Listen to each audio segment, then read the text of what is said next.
শাস্ত্রসম্মতভাবে বললে বলা যায়, এই যে সোনার গৌ আর সোনা গৌ দুটো কথার মধ্যে ফারাক আছে।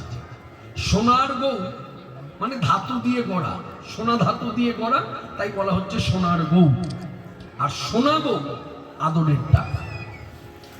এই কথাটা নিয়ে যদি একটু ছোট্ট করে আমি বলি, বলার ইচ্ছা জেগেছে। এখনো ধাম নবদ্বীপে ঝগড়া হয়। কখন?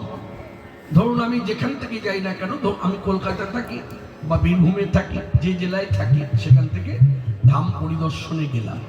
গৌরমণ্ডলী যাকে বলে, গৌরমণ্ডলী পরিক্রমা মানে ধাম নবদ্বীপ পরিক্রমায় গেলাম। এখন নবদ্বীপ পরিক্রমায় গিয়ে আমার খুব স্বাদ জেগেছে সোনার গৌর দেখব। এখন আমার যে চিন্তাধারা, সেই চিন্তাধারা নিয়ে যে কোনো একটা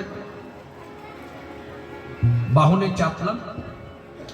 এখন চালককে বলে দিলাম আমি সোনার গৌর দেখব, সেই বাড়িতে আমায় নিয়ে চল।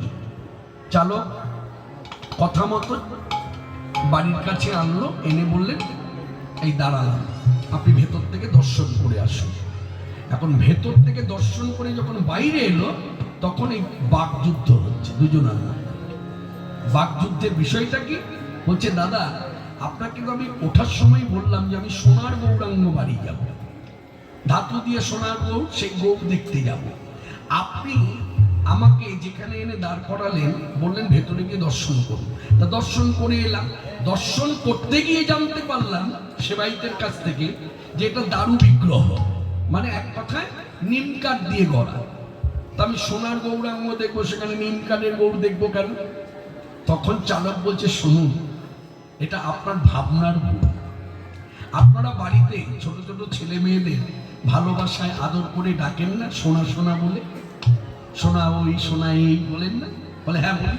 তেমনি আমরাও যারা ধামবাসী, মানে এই নবদ্বীপ ধামে যারা বসতি করে আছি, আমরাও গৌর সুন্দরকে আদর করে সোনা গৌর বলে ডাকি।